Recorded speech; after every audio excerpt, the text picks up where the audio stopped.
Hey campers, Georgia, back in the man cave. Just having a look at some stuff. Remember this guy? It is a colonial mini dagger that I made a sheath for, cleaned it up and everything. Was actually a gift from a subscriber, Colorado Bily. Remember the mail call?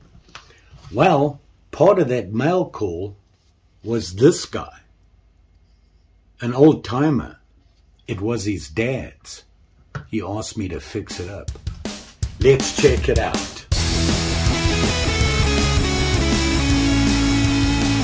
So this is the guy here. You can see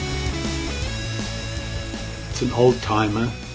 It really is an old timer. Billy in Colorado had sent this in a mail call. He'd sent it with a couple of knives, and he said, I've included this old timer. It's actually, and I'll show you the tang stamp right there, is a Schrade Walden, New York, USA. It is actually a 34 OT. Here it is here. Now, he said in his email that he sent me that it belonged to his dad, and it's very dear to him. It is a family thing, and you can see it's been modified. Now, he said in there that he tried to restore it, and he's had no luck. And he sent it to me, and he said, please do what you can with it. Well, to be honest, I've already started. The blade, this main, I'm going to close it up. This main blade here was a little beat up, and it had lost its shape. And I'm pretty sure it used to be a clip. So I've started to reshape it. I got to finish this clip here. Now, if you look at the blades, just like any old blade, they get a bit beat up and you get rust on them. And when you get rust, you get that natural patina, but you take the rust off and you land up with blades looking like this. It's basically from the rust. It stains or eats into the metal. Now, this one I just rubbed over it very quickly. It looked like this, and I did a quick rub on it. Then on the other side, I started to clean it up. Now, this is the initial cleaning. You see there? Much better than that. And I've still got to work on that. I want to do the whole knife and polish it up and get everything nice and shiny for Billy again, because, like you said, it's something that's dear to him. It was his father's. I'm not going to be taking it apart or anything.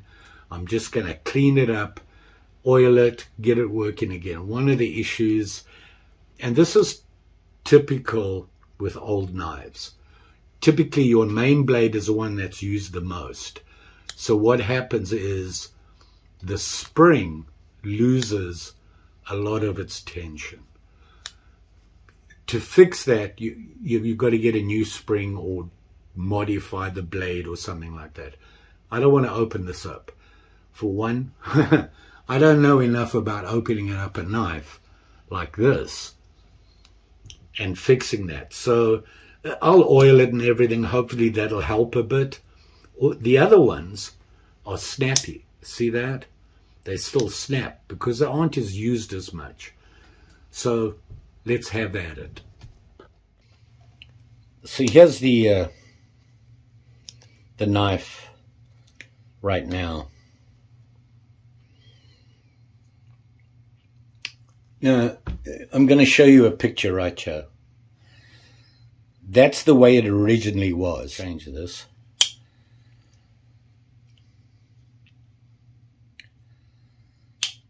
Ooh. This blade here was at one time a sheep's foot. But hey, modified for whatever they were using it for. The state of the blades is a little beat up. Can do some polishing, I think, and sharpening. And like I said, I shaped this one a little bit closer to what it originally was.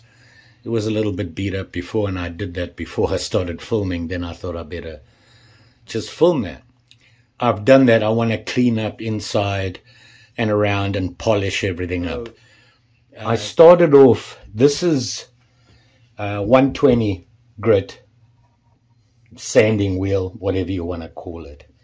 That's what it is right now. I use this on this side, and I think I've gone far enough. Now I'm going to do this side. So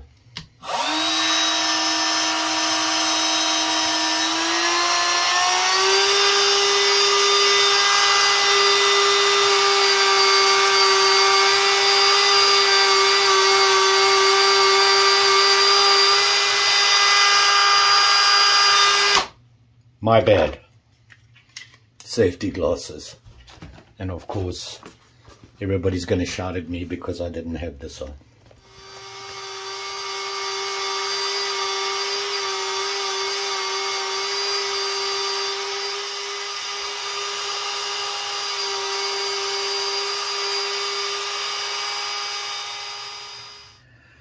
Now this is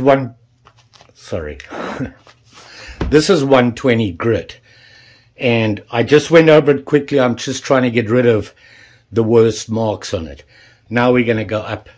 We'll step up and keep going.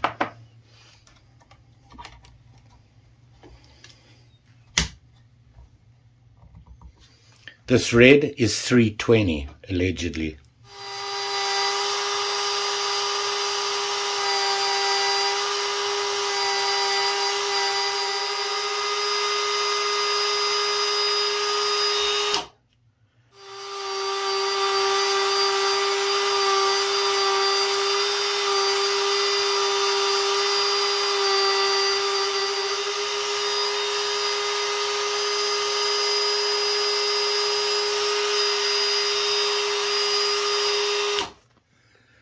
So now this is, after going up, hopefully I can show you this.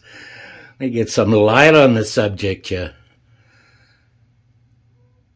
Let's compare it to another blade so you can see the difference, hopefully. See how dark this one is. It's got like almost like a patina on it. There's that. I really would like to polish it. So I think I'm going to try that.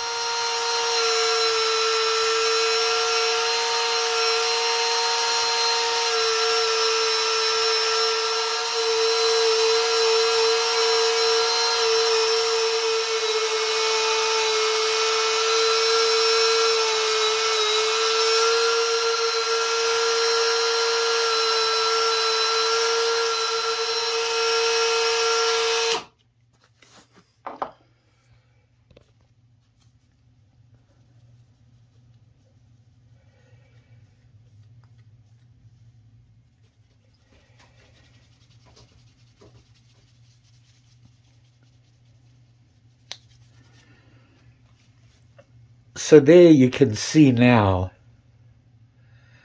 the blade has a bit more shine. You see, I can show you that. And then of course these liners are really shined up nicely, the bolsters. That was really a test run. Now I've got to do the other blades, plus I've got to clean inside of here. That out. And then I want to oil everything. If you noticed, I didn't touch the ricassos. I wanted to leave them there like that. One reason is it's easier to see the stamp and that sort of thing. But we'll clean up the other ones. We're going to oil up the bolsters and the springs and whatever. Clean the inside here. And so I've just got it sitting in some evaporust. But I want to get in there amongst the inside there and around the liners and that. I'm going to let it soak for a couple of minutes. It's been soaking for a couple of minutes, And all I really want to do is clean the inside here. I've got a little brass brush here that I'm hoping will reach in there all the way to the bottom. I don't really... All right. Let's clean that off.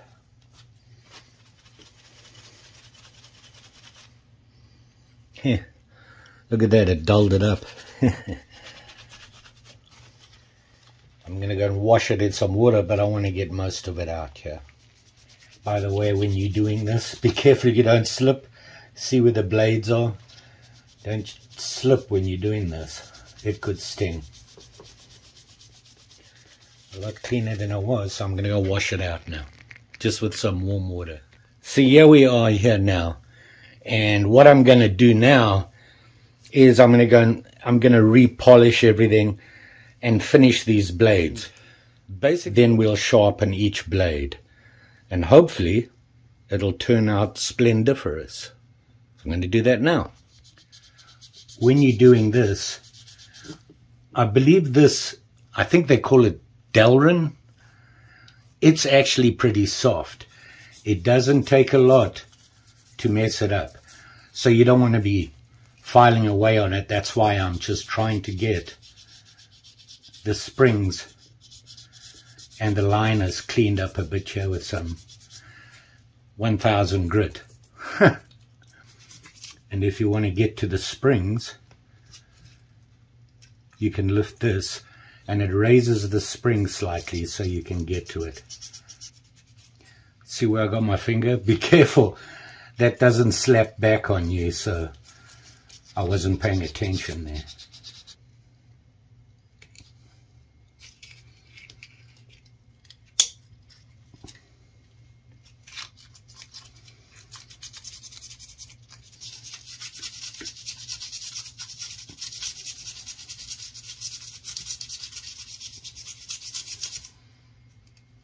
Oh yeah.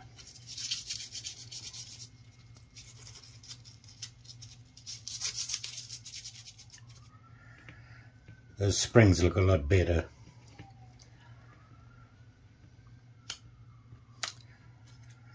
Hoping that... Let me see if I can show you. Can you see the spring sticking out there? That's on that small blade. On this guy, it barely moves. So it's worn out, and like I said, I don't know enough to take it apart. Here's a good example of it, the way it should be. See that? Okay, now we've got to work on those blades. Then I'm going to wash it off again with some alcohol, try and get all the stuff out of the Delrin. There's dirt in the Delrin, and you can't really sand the Delrin because it's so soft. You'll get rid of all the shape on it.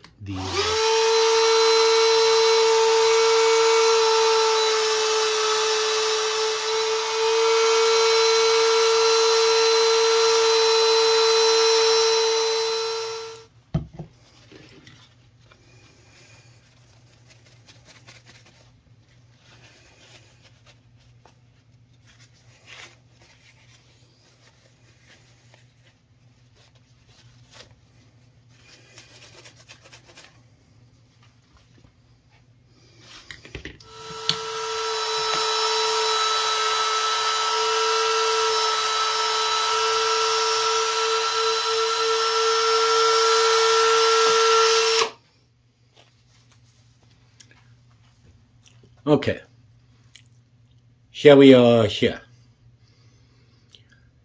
and you can see it there.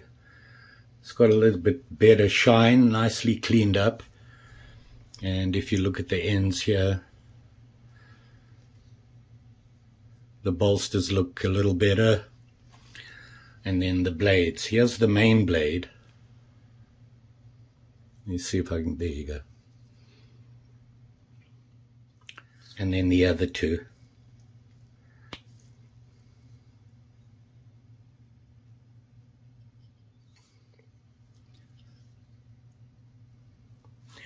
Now what I've got to do is sharpen each blade.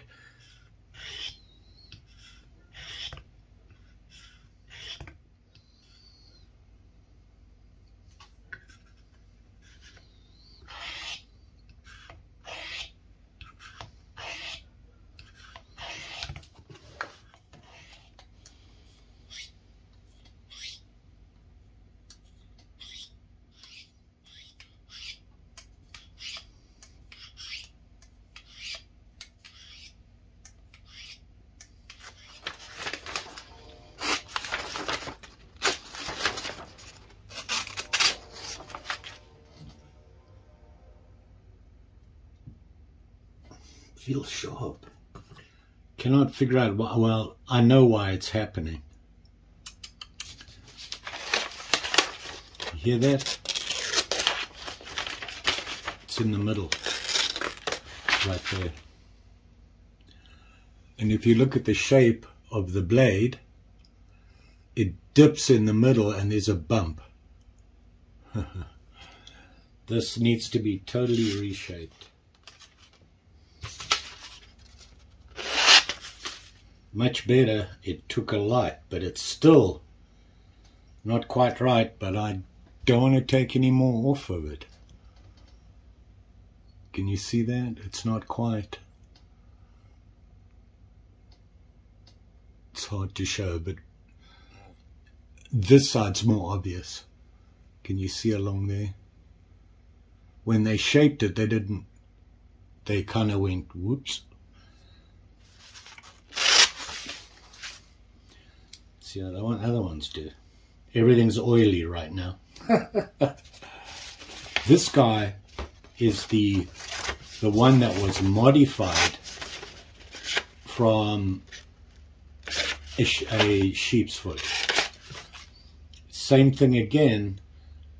It's really uneven, which makes it tough. I mean, it doesn't slice paper easy, but I'm sure you use it for more than that. I need a piece of wood. You can see the tip does all the cutting. Down here, nothing. And so it was a rounded curve. Now when you do that and they shape it, it gets thicker at the end here. So this was never really shaped properly. And I am nervous, truly nervous. If I do it at the end, it does fine. Really nervous about taking more steel off. These blades are small enough as they are, Billy. But I would whittle with this thing. And I suspect that's why these blades were changed. It's the only reason I can think of. They're nowhere near sharp as they should be.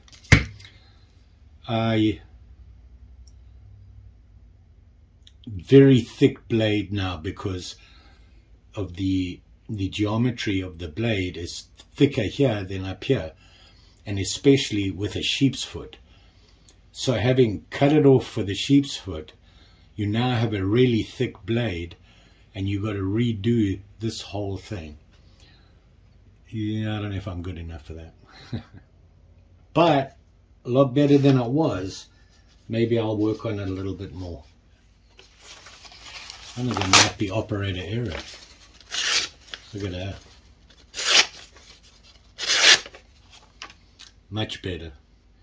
Still not quite as good as it should be, but I'm pushing my luck. So there you go, campers. Once again, you're too far away from me.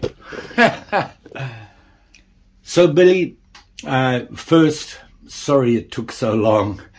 I got a little carried away with my projects. At one time I had 4 half done. So I've sharpened it, shaped the blades, cleaned them up, and I use the term sharpened loosely. I've never been very successful. I watch my favorite young lady sharpen blades, Lacey Lace, and she is a master and can do it in 3 minutes. Me, not so much. Anyway, here it is here. And you can see I've cleaned it up, polished, got rid of most of the build-up. There they are there. And you can see a lot shinier and cleaned up than they were before. Had to get rid of all that build-up of the rust and that good stuff. Gave them a fairly good polish and cleanup. Went through the getting rid of it using different grits and building up to 600. And then I just touched it up with 1,000 sandpaper by hand. The scales I cleaned up. They just had build up in the scratches. Got to be careful with this stuff.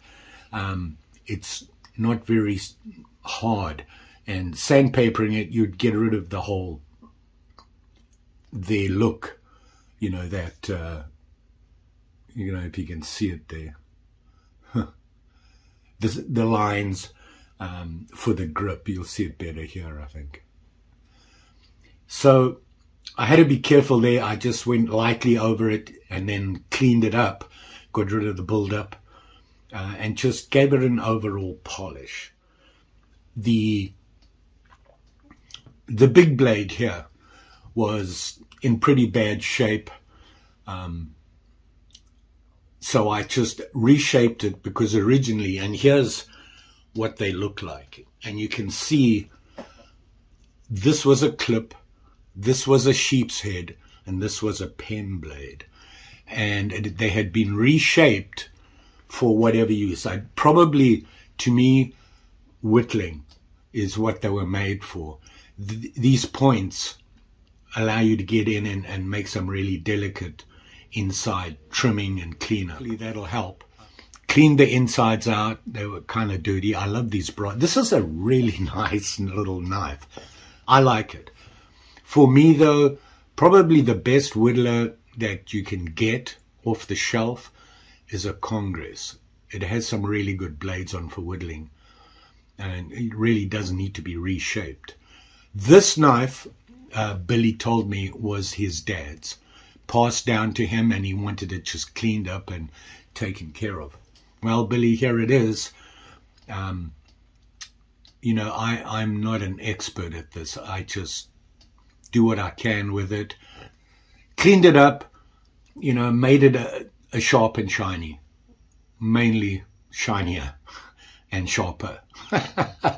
And like I said, I reshaped the blades. Hopefully this works for you, my friend. And fun project. It's a beautiful little knife and a nice family heirloom. Very nice. I like this. And I thought, you know what? Something you carry in your pocket, if you're like me. They're a little thick, and I don't like that because it kind of makes that bulge. And I thought, to smooth out the bulge, I made this last night quickly, so that you would have a little slip to put it in. And there you go there. Nice little plain slip. Now, I like making these little slips. They're so easy to do. And it's a very rewarding little thing. It's very cool. And I put some beads on the end here, so that when it's in your pocket, to pull it out, you just put your hand and then pull it out. But Billy and I have a little connection going there with our history, our medical history, and what he's going through. He's having a tough time. And he just told me about it. And then he sent me a mail call with a bunch of stuff in it. And this guy, and he asked for this one back. Now, he did get a hold of me and said, remember, it's got to come back. I hadn't forgotten, Billy, I promise. I just hadn't got around to it. I kept getting distracted. So, you all be safe out there, especially when you're shaping these things and you got the blades open and you're fiddling and you're doing whatnot with it. You got to be careful, because if it slips, you're going to cut yourself. So really be careful. Gloves is a good idea. But when you're doing it by hand, when you're using something like I did, the Dremel and that sort of thing, which is new to me, gloves on a spinning thing where your glove can get caught on it and twist around, you're not only gonna hurt yourself, you're gonna break something. So be careful of that. You should do it barehanded, which makes it even more delicate when you have a knife. So remember that. And of course, don't forget. Oh, you can see, look at that. I've been making sheaths and dyeing them, and now I'm dyed. Oh, I never learned to put the gloves on when I'm doing that. I think, I can do it without. And here we are. As I was saying, don't forget. Like, share, subscribe. You know the story. Anybody out there got any ideas that I can work on? I really, really want to do another optional mod, a number 9 or a number 8. I'm running out of blade shapes and ideas. But I really got the itch to do it. Now that I've got the Dremel stuff, I really like to give it a nice little go at that. And Billy, in the mail today. So hopefully you will get it and it'll be good. Like I said, I appreciate your confidence in me in sending it. Anyway, you stay healthy, my friend, and as always appreciate your guys' support. Just say, see you again soon.